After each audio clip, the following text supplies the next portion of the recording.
नमस्तुलसी कल्याणी नमो विष्णुप्रिये शुभे नमो मोक्षप्रदे देवी नमः सम्पत्प्रदायिके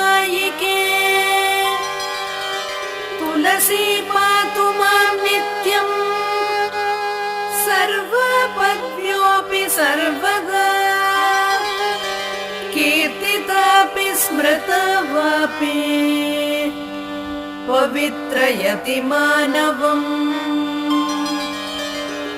नमामि शिरसा देवीं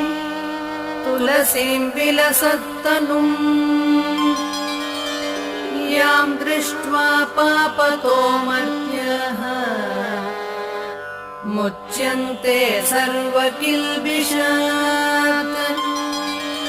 तुलस्या